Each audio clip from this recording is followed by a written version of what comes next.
الحمد للہ وکفا والصلاة والسلام علی عباده الذین اصطفى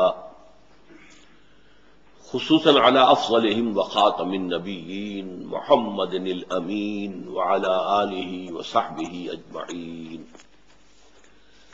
اما بعد فقد قال اللہ تبارک وتعالی کما ورد فی سورة العنکبوت: اعوذ باللہ من الشیطان الرجیم بسم اللہ الرحمن الرحیم الف لام میم احسب الناس ان یترکوا ان یقولوا آمنا وهم لا یفتنون ولقد فتنا الذین من قبلهم فلیعلمن اللہ الذین صدقوا وليعلمن الکاذبین. ام حسب الذین یعملون السیئات ان یسبقونا ساء ما یحکمون. من کان یرجو لقاء اللہ فإن اجل اللہ لآت وهو السمیع العلیم. ومن جاہد فإنما یجاہد لنفسه ان اللہ لغنی عن العالمین. والذین آمنوا وعملوا الصالحات لنکفرن عنہم سیئاتہم وَلَنَجْزِيَنَّهُمْ أَحْسَنَ الَّذِي كَانُوا يَعْمَلُونَ وَوَصَّيْنَا الْإِنسَانَ بِوَالِدَيْهِ حُسْنًا وَإِنْ جَاهَدَاكَ لِتُشْرِكَ بِي مَا لَيْسَ لَكَ بِهِ عِلْمٌ فَلَا تُطِعْهُمَا إِلَيَّ مَرْجِعُكُمْ فَأُنَبِّئُكُمْ بِمَا كُنْتُمْ تَعْمَلُونَ. صدق اللہ العظیم. رب اشرح لي صدري ويسر لي أمري واحلل عقدة من لساني يفقهوا قولي. اللهم ربنا الہمنا رشدنا واعذنا من شرور انفسنا. اللهم ارنا الحق حقا وارزقنا اتباعه وارنا الباطل باطلا وارزقنا اجتنابه. اللهم افرغ علينا صبرا وثبت اقدامنا وانصرنا على القوم الكافرين. آمین یا رب العالمین. ذہن میں تازہ کر لیجئے کہ سورہ عنکبوت کے اس درس سے مطالعہ قرآن حکیم کے جس منتخب نصاب کا ہم سلسلے وار مطالعہ ان مجالس میں کر رہے ہیں اس کے 5ویں حصے کا آغاز ہوا ہے. اور یہ 5واں حصہ اس کا سورۃ العصر میں لوازم میں نجات میں سے جو آخری ہے وتواصوا بالصبر، یہ اس کی تشریح اور تفصیل پر مشتمل ہے. یہ میں عرض کر چکا ہوں کہ صبر اسی سے وہ ایلوا جو ہوتا ہے جہاں کڑوی شے، اس کا کھانا جو ہے کس قدر انسان اپنے اوپر جبر کر کے کھا سکتا ہے، تو اسی طرح ناموافق حالات میں، مصیبت میں، تکلیف میں جب انسان اپنے اوپر سب کو جھیل کر کھڑا رہتا ہے کسی موقف کے اوپر، تو یہ صبر ہے. صبر کی پھر میں نے آپ کو 3 تفسیریں بتائی تھی. صبر علی الطاعہ، اطاعت پر صبر کرنا. نماز پڑھو، 5 وقت کی نماز، چاہے وہ تمہارے نفس پر گراں گزرے، چاہے سردی کا شدید موسم ہو اور گرم پانی دستیاب نہ ہو، لیکن فجر کی نماز ہے، اٹھنا ہے، وضو کرنا ہے لا محالہ، نماز پڑھنی ہے لا محالہ. ان سب سختیوں کو جھیلنا اور برداشت کرنا یہ صبر ہے. صبر علی الطاعہ. روزے کا حکم ہے. اب اگر مئی جون کا مہینہ ہے اور حلق خشک ہو رہا ہے، کانٹے پڑ رہے ہیں حلق کے اندر خشکی کی وجہ سے، اور شدید جو ہے گراں گزر رہا ہے روزہ، لیکن کرو برداشت. یہ صبر علی الاطاعہ یا صبر علی الطاعہ ہے. صبر علی المعصیہ، کوئی ٹیمپٹیشن ہے، کوئی نفس کو پسندیدہ چیز ہے، مرغوب شے ہے، اس سے رک جانا، یہ صبر ہے. روکو اپنے آپ کو، اس لیے کہ وہ ممنوع ہے، حرام ہے، جائز نہیں ہے. اس کے بعد ہے صبر علی البلاء یا علی الابتلاء، آزمائش پر صبر کرنا. آزمائش اللہ تعالیٰ کی طرف سے ہوتی ہے اس دنیا کے اندر. ویسے تو یوں سمجھیے کہ پوری انسانی زندگی جو دنیاوی زندگی ہے اس کا مقصد ہی آزمائش بتایا گیا ہے. خلق الموت والحیات لیبلوکم ایکم احسن عملا. بلا یبلو، آزمانا. اللہ تعالیٰ نے یہ موت اور حیات کا سلسلہ پیدا ہی اس لیے کیا ہے تاکہ تمہیں آزمائے کہ کون ہے تم میں سے اچھے عمل کرنے والے.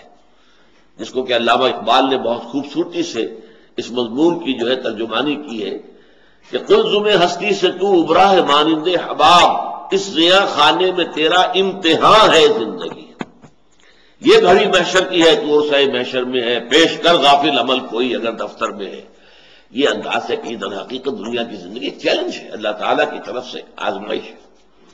لیکن یہ کہ خاص طور پر جب کوئی شخص حق کا علمبردار بن کر کھڑا ہو جائے، تواصوا بالحق، جب وہ حق کا اعلان کرے، حق کا اعتراف کرے، حق کا بول بالا کرنا چاہے، حق کا پرچار کرنا چاہے، ظاہر بات ہے کہ باطل ٹھنڈے پیٹوں تو برداشت نہیں کرے گا۔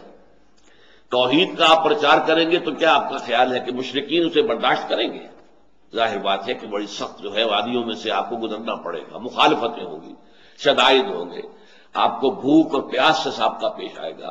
ان سب کے اندر ثابت قدم رہنا، یہ ہے صبر علی الابتلاء۔ اس کے ضمن میں خاص طور پر پورے قرآن مجید میں میرے نزدیک اس موضوع پر جو یہ سورہ عنکبوت کا پہلا رکوع ہے، یہ جامع ترین ہے، ذروہ سنام جس کو کہا جاتا ہے حدیث میں، کہ کوہان کی بھی چوٹی، اس موضوع پر کوہان کی چوٹی جو ہے قرآن کی، یہ سورہ عنکبوت کا پہلا رکوع ہے۔ اس میں سے ہم 5 آیتیں پڑھ چکے ہیں۔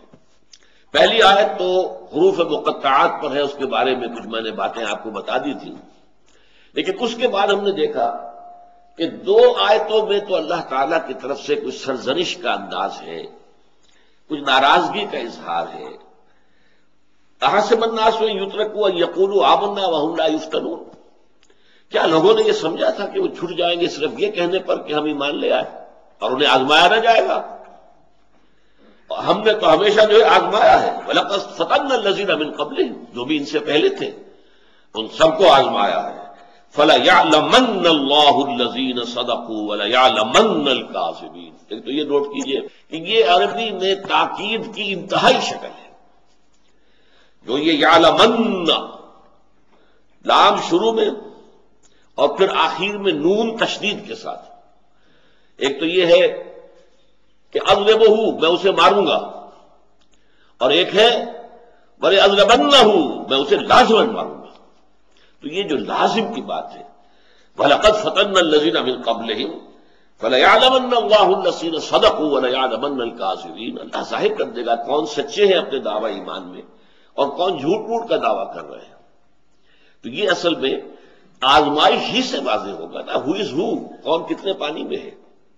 یہ دونوں آیتیں میں بتا چکا ہوں کہ یہ کچھ تھوڑی سی اظہار خفگی، بیگانگی کا اظہار، براہ راست خطاب نہیں، جیسے کہ ہم دیکھتے ہیں کہ سورہ بقرہ میں ام حسبتم ان تدخلوا الجنۃ ولما یاتکم مثل الذین خلوا من قبلکم مستهم الباساء والضراء وزلزلوا حتى يقول الرسول والذین آمنوا معه متى نصر اللہ الا ان نصر اللہ قریب۔ وہاں خطاب ہے ام حسبتم، کیا تم نے یہ سمجھا تھا کہ تم جنت میں داخل ہو جاؤ گے ٹھنڈے ٹھنڈے آرام سے؟ نہیں، ابھی تک تو تم پر وہ چیزیں آئی نہیں جو تم سے پہلوں پر آئی تھی، ان پر مصائب آئے، تکلیفیں دی گئیں، انہیں ستائے گئے، یہاں تک کہ وقت کا رسول اور ان کے ساتھی اہل ایمان پکار اٹھے کہ اللہ کی مدد کب آئے گی، تب انہیں یہ مژدہ سنایا گیا کہ اب اللہ کی مدد نزدیک ہے۔ تو 2 ہی آیتوں میں آگے چل کر پھر دلجوئی کا انداز ہے۔ میں پچھلی مرتبہ بتا چکا ہوں آپ کو کہ اگر کوئی نوجوان آپ کے زیر تربیت ہے تو ایک مربی کی حیثیت سے آپ کو ٹھنڈا اور گرم معاملہ کرنا پڑتا ہے۔ کبھی اس کی سستی پر، کاہلی پر، یا یہ کہ کم کوشی پر، ہمت نہیں کر رہا ہے، محنت نہیں کر رہا، تو ڈانٹ ڈپٹ بھی ہوگی، زجر توبیخ بھی ہوگی، ہو سکتا ہے تعدیباً جو ہے اسے کوئی جسمانی سزا بھی پہنچائی جائے۔ دوسری طرف دلجوئی بھی ہوگی، بیٹے ہمت کرو، مشکل نہیں ہے، ذرا سا تم اگر غور کرو گے تو بات سمجھ میں آ جائے گی، اور اس طریقے سے دل کو مطمئن کرنا اس کے، اور تم بڑی جلدی انشاءاللہ ان تمام منزلوں سے گزر جاؤ گے، اور پھر جو بھی وعدے ہیں وہ پورے ہوں گے۔ تو یہ ہے ایک ڈانٹ ڈپٹ، زجر، توبیخ، ملامت اور دلجوئی، ہمدردی، حوصلہ افزائی، ان کی پیٹھ تھپکنا، یہ دونوں کام سائڈ بائی سائڈ چلیں گے۔ اگر ایک پلڑا بھاری ہو جائے گا تو تربیت کے اندر خامی رہ جائے گی۔ بہت ہی لاڈ پیار رہا مسلسل، کہیں کوئی ڈانٹ ڈپٹ ہے ہی نہیں، جیسے کہ آج کل کا فلسفہ ہے کہ کچھ نہ کہو بچوں کو، کچھ نہ کہو، کچھ نہ کہو، کچھ نہ کہو، یہ بالکل غلط ہے۔ پھر بچے جو ہیں وہ بے راہ ہو کر رہتے ہیں۔ اسی طریقے سے سخت تشدد ہو اور سخت ان کے اوپر جو ہے زندگی اجیرن کر دی جائے، جیسے کہ بعض ہمارے جو بڑے خشک مزاج کے جو مذہبی لوگ ہوتے ہیں وہ پھر اولاد کے ساتھ جو کچھ کرتے ہیں اس کا رد عمل ہو جاتا، بغاوت ہو جاتی ہے۔ بہت سے دینی گھرانوں کے اندر وہ اپنی آنکھوں سے دیکھ سکتے ہیں، بہت سے علماء کی گھرانوں کی اولاد جو ہے وہ باغی ہو گئی۔ تو ان دونوں کے مابین دل جوئی، ہمدردی، ہمت بڑھانا، حوصلہ افزائی، اور یہ کہ کوئی روشن رخ جو ہے وہ بھی دکھانا، ان کی کبھی تعریف بھی کرنا کہ یہ کام تو آپ نے بہت اچھا کیا ہے، بہت عمدہ ہے یہ، اس سے یہ کہ دل بڑھتا ہے۔ اور دوسری طرف یہ ہے کہ اگر کوتاہی ہے تو اس کے اوپر بھی روکنا، ٹوکنا، سرزنش کرنا۔ تو یہاں پر آلٹرنیٹ یہ چیزیں آ رہی ہیں۔ اب جو ابھی 3 آیتیں ہم نے پڑھی ہیں ان میں سے ایک آیت تو چھوڑ دیجئے کہ وہ تو حروف مقطعات پر مشتمل ہے، باقی 2 آیتوں میں کیا آیا؟ وہ یہ قدر اظہار خفگی کہ تم گھبراتے تھے ابھی سے،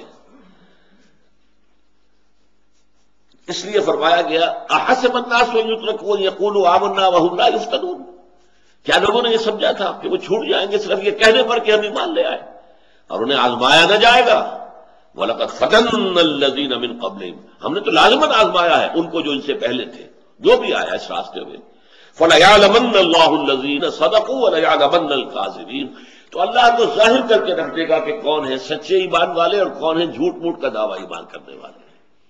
اس کے بعد 2 آیتیں آئی تھیں کہ جن میں وہ دل جوئی ہے، ہمت افزائی ہے، حوصلہ بڑھانے کا۔ ام حسب الذین یعملون السیئات ان یسبقونا، کیا وہ لوگ جو یہ بری حرکتیں کر رہے ہیں، مار رہے ہیں ہم پر ایمان لانے والوں کو، جو خباب کو دہتے انگاروں پر لٹاتے ہیں، جو کچھ کے ہو رہا ہے بلال کے ساتھ، جو کچھ کر رہے ہیں یہ لوگ، کیا یہ سمجھتے ہیں کہ یہ ہماری پکڑ سے بچ نکلیں گے؟ ان پر بھی آئے گا وقت، ابھی تو ہماری مشیت ہے، ہماری مصلحت ہے، ہم نے انہیں کھلی چھوٹ دے رکھی ہے، ہمارے بندوں کو آزما لو، ٹھوک بجا کر دیکھ لو یہ پختہ ہیں یا نہیں ہے۔ دیکھ، اللہ کی اجازت کے بغیر نہ ابو جہل کر سکتا تھا کچھ، نہ امیہ ابن خلف کچھ کر سکتا تھا، لیکن یہ اللہ کی اس حکمت کے تحت اللہ آزما رہا ہے۔ آزمائش آ رہی ہے ابو جہل کے ہاتھوں، یا یہ کہ امیہ ابن خلف کے ہاتھوں حضرت بلال پر، ابو جہل کے ہاتھوں جو ہے شہید ہو رہے ہیں حضرت سمیہ اور حضرت یاسر رضی اللہ تعالیٰ عنہ۔ تو یہ امتحان اللہ کا ہے بذریعہ کفار۔ تو فرمایا گیا کہ یہ کفار جو ہیں، جو اس وقت ہمارے اہل ایمان کو ستا رہے ہیں، اگر ان کا یہ خیال ہے کہ وہ بچ نکلیں گے، ان پر کوئی پکڑ نہیں ہوگی، کوئی سزا نہیں ملے گی، تو بڑے خام خیالی میں مبتلا ہے۔ اب حسب الذین یعملون السیئات ان یسبقونا، ہماری پکڑ سے بچ نکلیں گے؟ ساء ما یحکمون۔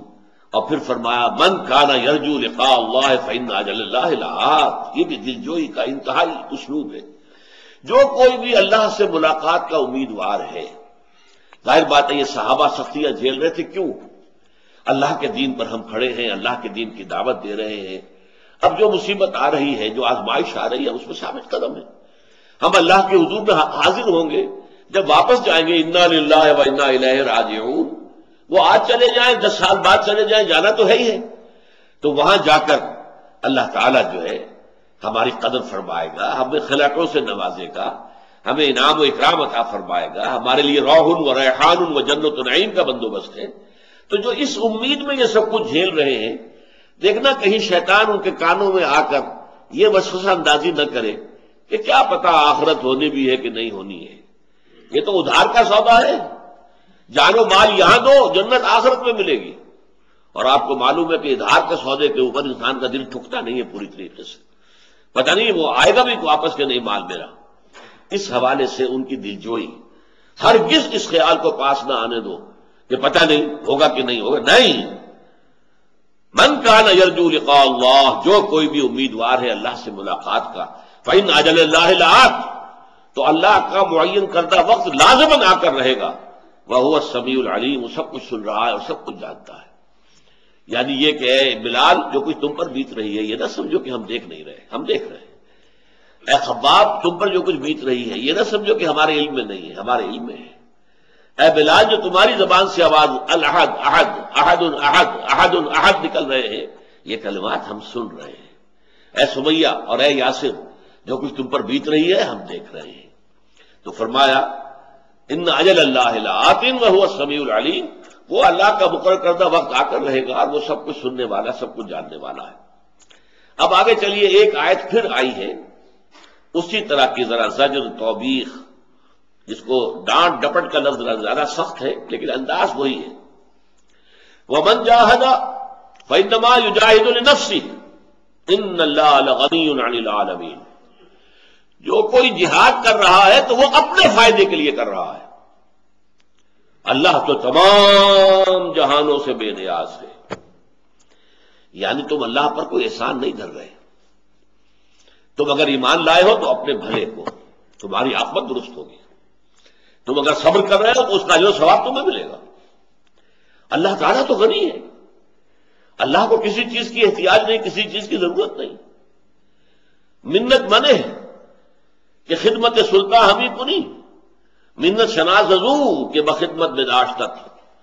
تم کوئی احسان نہ دھرو اللہ پر کہ تم اللہ کی خدمت کر رہے ہو، اللہ کے دین کی خدمت کر رہے ہو، اللہ کے دین کی تبلیغ کر رہے ہو، اللہ کے دین کی تعلیم دے رہے ہو. ہرگز نہیں.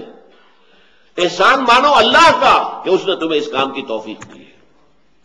منت منع کہ خدمت سلطان ہمیں کنی، منت شناس ازو کہ بخدمت میں داشتت. تو یہ بھی ایک جو ہے اللہ تعالیٰ نے اپنی شان بے نیازی، جو کچھ تم کر رہے ہو اپنے لیے کر رہے ہو. ہماری کوئی ضرورت اٹکی ہوئی نہیں ہے. اگر ہم آنے واحد میں چاہے کہ کفر ختم ہو جائے، آنے واحد میں ختم ہو جائے گا. ہمارے پاس وہ قدرت ہے، وہ اختیار ہے. یہ تو ہم نے آزمائشوں کی چھلنیاں لگائی ہیں تاکہ معلوم ہو جائے ہو از ہو، کس کی کیا قدر و قیمت ہے، کس میں کتنا صبر تھا، کتنا ثبات تھا، کتنی استقامت تھی، کتنی ہمت تھی، کتنی عظیمت تھی. یہ تو ظاہر بات ہے اسی طرح کھلے گا جبکہ ان آزمائشوں میں سے تم گزرو گے. ومن جاہد فانما یجاہد لنفسہ، ایک بڑا بے نیازی کا انداز ہے اپنے لیے. اور یہ بہت ضروری ہے. دین کی خدمت کرنے والے جو بھی لوگ ہوں انہیں کبھی یہ نہیں سمجھنا چاہیے کہ وہ کسی پر احسان کر رہے ہیں. ظاہر بات ہے کہ اگر کسی جماعت میں شریک ہے، اس جماعت کا کوئی امیر بھی ہے یا وہ داعی ہے جس کی دعوت دینے پر آپ جمع ہوئے ہیں، لیکن آپ یہ سمجھیں کہ ہم اس پر احسان کر رہے ہیں تو غلط ہو جائے گا. اور یہ مضمون ہم سورہ حجرات میں بھی پڑھ چکے ہیں. یمنون علیک ان اسلموا قل لا تمنوا علی اسلامکم بل اللہ یمن علیکم ان ہداکم للایمان ان کنتم صادقین. اے نبی آپ پر احسان کر رہے ہیں کہ ہم ایمان لے آئے، اسلام لے آئے. کہہ لیجیے ان سے کہ ہرگز تم مجھ پر احسان نہ دھرو اپنے اسلام اور ایمان کا، بلکہ احسان مانو اللہ کا کہ اس نے تمہیں اس خیر کے راستے پر ڈال دیا ہے. تم اسلام پہ آ گئے ہو تو اب ایمان تک بھی پہنچ جاؤ گے انشاءاللہ. تو یہ توفیق اللہ نے تمہیں دی ہے تو اللہ کا احسان مانو. یمنون علیک ان اسلموا قل لا تمنوا علی اسلامکم بل اللہ یمن علیکم ان ہداکم للایمان ان کنتم صادقین. وہی بات یہاں ہے ومن جاہد فانما یجاہد لنفسہ ان اللہ لغنی عن العالمین. اللہ تعالیٰ تو تمام جہانوں سے بے نیاز ہے.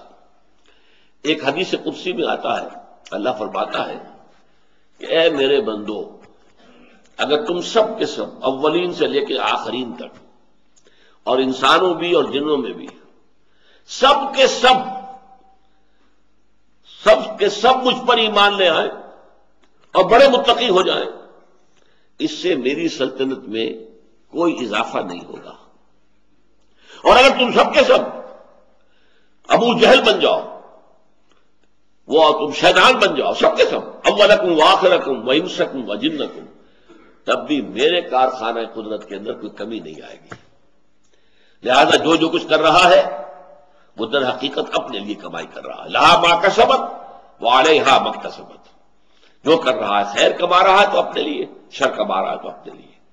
تو اگر جہاد کر رہے ہو اور اللہ نے تمہیں اس کی توفیق دی ہے تو جان لو کہ تم اپنے بھلے کے لیے کر رہے ہو. اللہ کا شکر ادا کرو کہ اس نے تمہیں چن لیا ہے. جیسے سورہ حج کے آخر میں ہم پڑھ چکے ہیں، هو اجتباکم جاہدوا فی اللہ حق جہادہ، هو اجتباکم.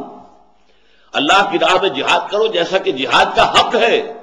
دیکھو اپنے نصیب پر فخر کرو کہ اس نے تمہیں چن لیا ہے، پسند کر لیا ہے اس کام کے لیے. You have been selected.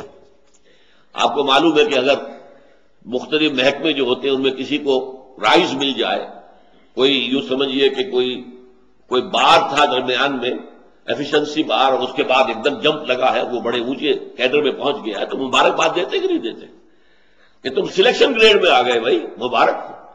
تو یہ تو امت مسلمہ سلیکشن گریڈ کے اندر آئی ہے. هو اجتباکم، ختم نبوت کے بعد وہ کام جو انبیاء کیا کرتے تھے وہ اب اس امت کو بحثیت مجبوری کرنا ہے. لہذا تمہارا تو چناؤ ہو گیا ہے، تمہارا سلیکشن ہو گیا ہے. خوشیاں مناؤ. فاستبشروا ببیعکم الذی بایعتم بہ ومن جاہد فإنما یجاہد لنفسہ ان اللہ لغنی عن العالمین والذین آمنوا. اب اس ڈانٹ کے بعد پھر دیکھیے، اب پھر ان کی دل جوئی. والذین آمنوا وعملوا الصالحات، اور وہ لوگ کہ جو ایمان لائے اور جنہوں نے نیک عمل کیے. اب یہ نیک عمل کیا تھے اس وقت؟ ابھی نماز بھی پنجگانہ فرض نہیں ہوئی تھی. نماز کا معاملہ میں یہ تھا کہ زیادہ تر رات کی نماز، تہجد، قیام اللیل، کبھی یہ کہ صبح و شام کا ذکر آتا ہے. ابھی پنج وقتہ نماز جو ہے وہ تو سن 11 نبوی کے اندر معراج کی شب کو فرض کی گئی ہے. ابھی نہ روزے کا حکم ہے، ابھی عام یہ تو ہے صدقات وغیرہ کی تو لوگوں کو تلقین ہے، لیکن زکوٰۃ کا کوئی نظام ابھی تو نہیں بنا ہے. ان تمام چیزوں میں ابھی شراب حرام نہیں. دیکھ لیجئے کہیں قرآن مجید میں مکی صورتوں میں کہیں شراب کی حرمت تو نہیں آئی. سود بھی حرام نہیں، اگرچہ مذمت تھوڑی سی آ گئی ہے سورہ روم کے اندر، وہ بھی اسی سلسلے کی صورتوں میں سے ہے. سورہ عنکبوت کے بعد سورۃ الروم ہے، مذمت آئی ہے، کچھ تقابل کر دیا گیا کہ جو لوگ اپنا مال سود پر دیتے ہیں کہ دوسروں کے مال میں بڑھتا رہے، وہ اللہ کے نزدیک نہیں بڑھتا. ہاں جو لوگ اپنا مال دیتے ہیں اللہ کے بندوں کی داد رسی میں، ان کی تکلیفیں دور کرنے کے لیے، ان کا مال اللہ کے ہاں بڑھتا رہتا ہے. تو صدقات اور انفاق ورسس سود، ان دونوں کا تقابل جو ہے وہ سورہ روم کے اندر آیا ہے، لیکن ابھی اس کی حرمت کا کوئی حکم نہیں آیا تھا. لہذا عمل صالح اس وقت کیا تھا؟ اقرار، اشہد ان لا الہ الا اللہ واشہد ان محمد رسول اللہ، پھر اس پر ڈٹ جانا، اسی کی دعوت دینا، اسی کی دعوت دینا، اسی کی تکرار کرتے رہنا. ماں ہر خواندہ ایم فراموش کردہ ایم اللہ حدیث دوست کے تکرار بھی کو نیم. یہ عمل صالح تھا اس وقت. تو فرمایا والذین آمنوا وعملوا الصالحات لنکفرن عنہم. دیکھیے وہی صیغہ پھر آ گیا، لام مفتوح لا اور نون مشدد آخر میں. لنکفرن عنہم سیئاتہم، ہم لازماً دور کر دیں گے ان سے ان کی برائیوں کو. یہ جو ہے تکفیر جو ہے اور ہٹا دینا برائیوں کی دونوں معنی ہے. ایک تو یہ کہ سابقہ جو بھی اعمال تھے، نامہ اعمال میں جو دھبے ہیں ان کو اللہ صاف کر دے گا. اور سیرت و کردار میں اگر کوئی خامیاں ہیں، کوئی خرابیاں ہیں، کوئی کمزوریاں ہیں، کوئی مال کی محبت زیادہ ہے یا کوئی شہوت کا زور زیادہ ہے یا کچھ اور، اللہ اسے بھی دور کر دے گا، کم کر دے گا اور اسے بھی اعتدال پر لے آئے گا. لنکفرن، ہم لازماً دور کر دیں گے ان سے ان کی برائیوں کو. وَلَنَجْزِيَنَّهُمْ أَحْسَنَ الَّذِي كَانُوا يَعْمَلُونَ، اور ہم لازماً بدلہ دیں گے انہیں بہت عمدہ، بہت اعلیٰ ان چیزوں کا کہ جو وہ عمل کر رہے تھے، جو صبر و ثبات کا انہوں نے ثبوت دیا تھا، جو استقامت کا ثبوت دیا تھا. ان الذین قالوا ربنا اللہ ثم استقاموا، پہلے حصے کا چوتھا درس کیا تھا؟ وہ لوگ جنہوں نے کہا کہ ہمارا رب اللہ، تو اس پر جم گئے. اس پر جم جانا ذہناً بھی ہے، نفسیاتی طور پر بھی ہے اور عملاً بھی ہے. جو اس کا حکم سر تسلیم خم، وہ کہتا ہے میری راہ میں جہاد کرو، حاضر ہے. لبیک اللہم لبیک، اے اللہ ہم حاضر ہے، حاضر ہے، جو تیرا حکم ہے سر تسلیم خم ہے. تو والذین آمنوا وعملوا الصالحات لنکفرن عنہم سیئاتہم، ہم دور کر دیں گے لازماً ان سے ان کی برائیوں کو. ان کی سیرت و کردار میں اگر کوئی خامیاں ہیں انہیں بھی دور کر دیں گے، اور سابقہ زندگی کی اگر کوئی گناہ ہے، کوئی داغ دھبے ہیں ان کے دامن اعمال پر اور جو بھی اعمال نامہ ہے اس پر، ان کو بھی صاف کر دیں گے. وَلَنَجْزِيَنَّهُمْ أَحْسَنَ الَّذِي كَانُوا يَعْمَلُونَ، اور بدلہ دیں گے بہت ہی عمدہ ان کے اعمال کا. اور وہ اعمال پھر نوٹ کر لیجئے، وہ اعمال کیا ہے؟ روزہ تو ان میں ہے ہی نہیں، ابھی زکوٰۃ کا نظام ہے ہی نہیں. ہاں نماز ہے، رات کی نماز خاص طور پر کھڑے رہو اور اسی سے مدد حاصل کرو، اسی سے استقامت تمہیں ملے گی. باقی یہ ہے کہ اور جو بھی نیکی انسان کے عام اخلاقیات کی نیکی ہوتی ہے وہ نیکیاں موجود تھیں. بھوکے کو کھانا کھلاؤ، غریب کی مدد کرو، بیواؤں یتیموں مسکینوں کا جو ہے سہارا بنو، یہ سب چیزیں عمل صالح میں آ جائیں گی. تو ہم ان سے دور کر دیں گے ان کی برائیوں کو. وَلَنَجْزِيَنَّهُمْ أَحْسَنَ الَّذِي كَانُوا يَعْمَلُونَ. یہاں ذرا نوٹ کر دیجئے، اس قرآن میں دو اسلوب آئے ہیں. ایک تو یہ ہے وَلَنَجْزِيَنَّهُمْ أَحْسَنَ الَّذِي كَانُوا يَعْمَلُونَ، اور ایک ہے وَلَنَجْزِيَنَّهُمْ بِأَحْسَنِ الَّذِي كَانُوا يَعْمَلُونَ، بے کا اضافہ کر کے با کا، بے احسن. اس کا مفہوم یہ ہوتا ہے کہ ہر انسان کے تمام اعمال ایک جیسے نہیں ہوتے. کوئی چھوٹی نیکی بھی کرتا ہے، کوئی بڑی نیکی بھی کرتا ہے.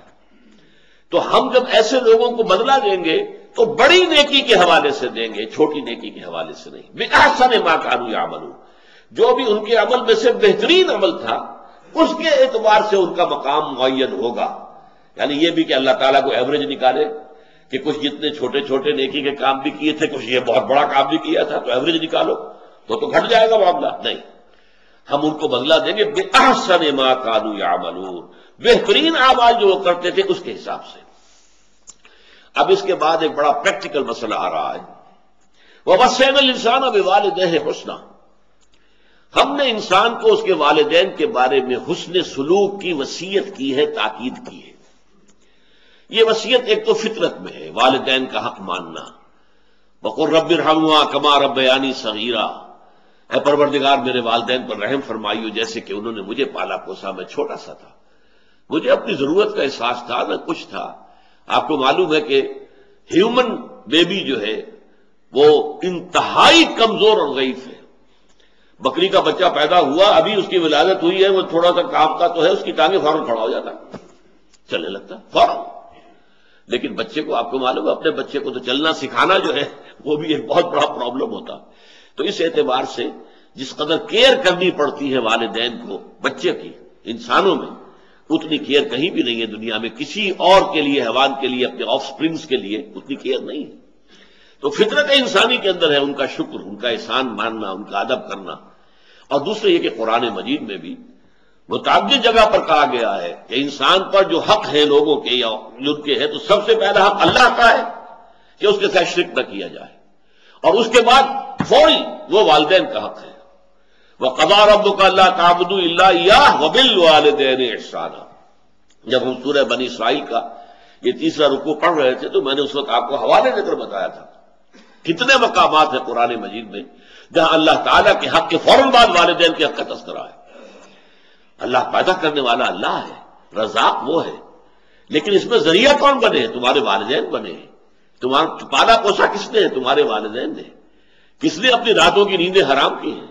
ماں جو ہے راتوں کو جاگتی ہے، بچہ جو ہے معمولی تکلیف کے اندر ہے، وہ سو نہیں سکتی۔ کس نے جو اپنا پیٹ کاٹ کر تمہیں کھلایا، خود قربانی دے کر تمہاری تربیت کی ہے، تمہیں پالا پوسا ہے؟ تو فرمایا کہ ہم نے انسان کو وصیت کی ہے اس کے والدین کے بارے میں حسن سلوک کی۔